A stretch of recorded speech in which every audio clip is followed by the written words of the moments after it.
Muito obrigada, Pedro, pelas suas informações. Bom, com essas altas temperaturas, os cuidados com a saúde precisam ser redobrados, com certeza. A gente vem falando sobre isso aqui desde o comecinho do programa. Um alerta importante é ficar atento à variação da pressão arterial. Por isso, a gente vai conversar agora com o cardiologista José Carlos Nicolau, professor da Faculdade de Medicina da USP e diretor da Unidade de Doenças Coronárias do INCOR. Tudo bom, professor? Muito bem-vindo, obrigada pela sua disponibilidade. Eu já começo fazendo uma pergunta que é: quais são os problemas em relação à saúde que esse calorão pode trazer? Bom, antes de mais nada, é um prazer participar do seu programa, Ju. E, na realidade, muito do que pode fazer já está nos alertas que estão circulando por aí, do que pode fazer e do que pode ocasionar essas altas temperaturas. Eu trabalho muito com infarto. Infarto é uma coisa que todo mundo tem medo e tem que ter medo mesmo. Para quem não sabe, as doenças cardiovasculares são responsáveis por um terço de todas as mortes que acontecem no mundo, inclusive no Brasil. E dentre as doenças cardiovasculares, o infarto do coração é o mais prevalente, é o mais comum.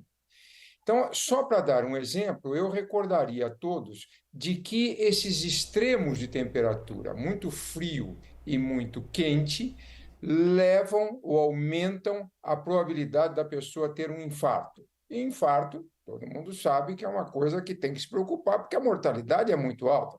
Se o sujeito tem um infarto e chega num hospital bom, ele tem alguma coisa em torno de 5 a 10% de probabilidade de vir a falecer por aquele infarto.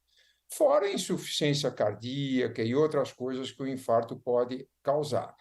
Então, na realidade, há que se tomar cuidado com esses extremos. Especificamente no caso do calor, já foi dito aqui, não pode ir no calor forte. Se a pessoa tiver que fazer exercício, faça com ar-condicionado, ou se quiser fazer na rua, faça de manhãzinha, quando está mais fresco, ou de noite. Tomar cuidado com líquido, isso é extremamente importante, porque a pessoa perde muito líquido, não é? Então, todos esses cuidados já estão sendo disponibilizados e vocês viram aí. Eu fiquei muito contente de ver que não tem ninguém no parquinho, que não tem ninguém passeando ou fazendo exercício agora ao meio-dia. Então, me parece que a população já está consciente de que precisa tomar cuidado, mas sempre é bom lembrar que realmente esses extremos de temperatura aumentam problemas graves, como é o caso de um infarto. E uma coisa importante, Ju, que as pessoas esquecem, é que eu não sou especialista nisso, mas provavelmente o que nós estamos vendo é uma consequência do aquecimento global, que está sendo aí discutido e alertado há muitos anos, há muitos anos.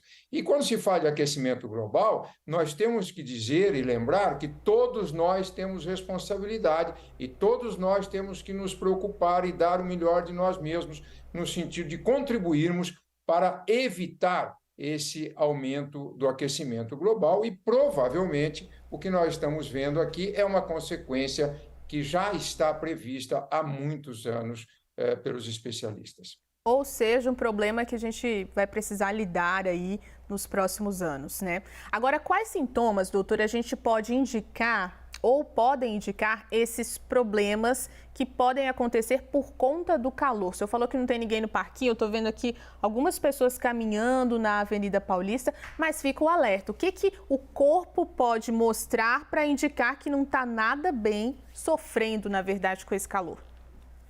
Claro. Bom, desidratação.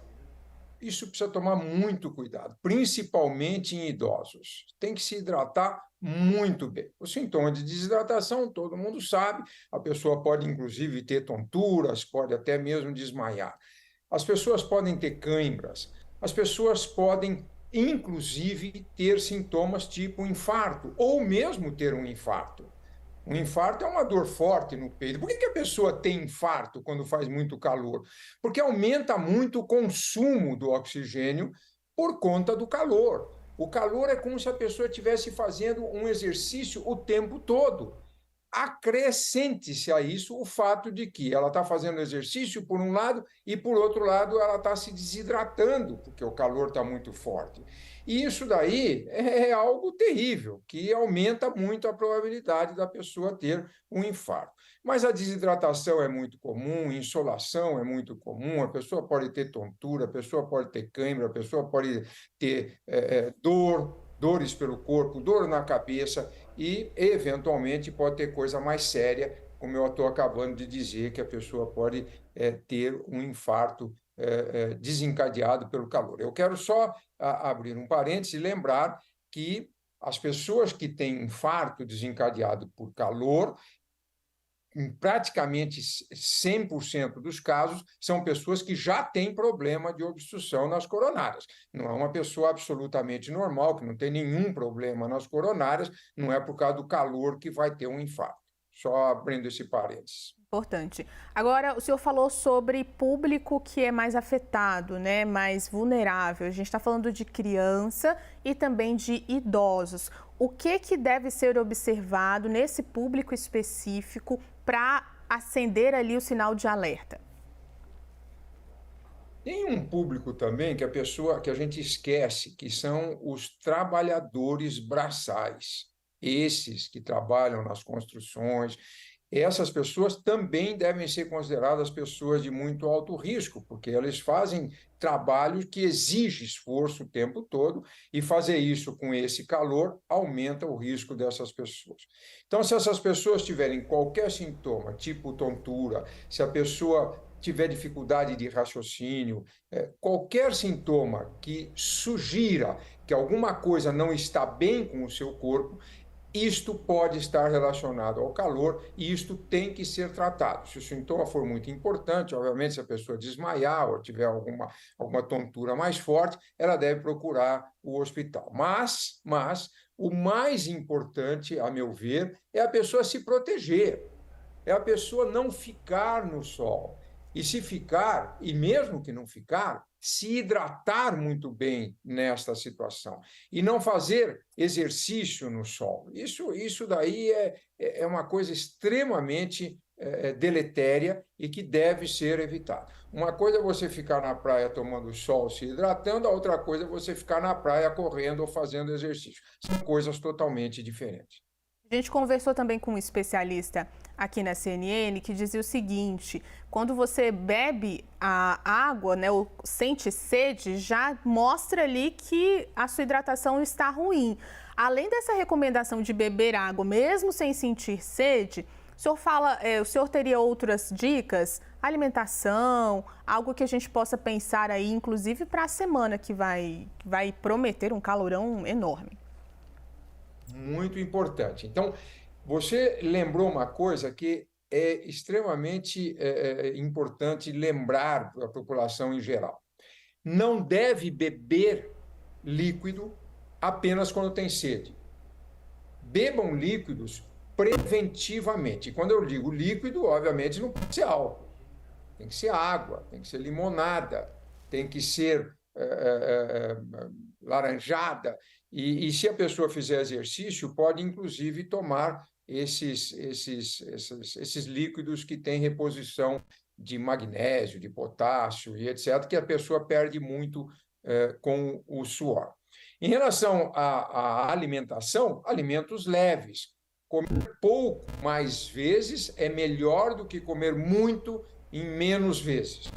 Então, basicamente, é isso em termos de hidratação e em termos de alimentação, além de tudo aquilo que a gente já conversou com vocês previamente.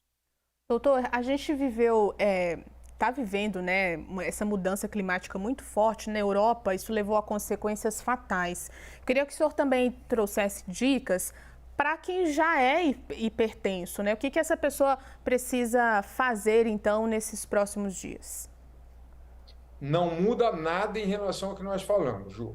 As pessoas que têm problema ou que não têm problema têm que fazer as mesmas coisas. O que muda é a intensidade que ele vai fazer. Se a pessoa já teve um infarto, por exemplo, ele tem que tomar muito mais cuidado do que aquele indivíduo que não teve. Se a pessoa tem 90 anos ou 85 anos, ele tem que tomar mais cuidado do que aquele que tem 30 anos, mas as recomendações são as mesmas. E, obviamente, quando nós falamos de doenças cardiovasculares, sempre lembrar que precisa essas doenças serem acompanhadas por especialistas no sentido de fazer tudo o possível para que a coisa esteja bem controlada.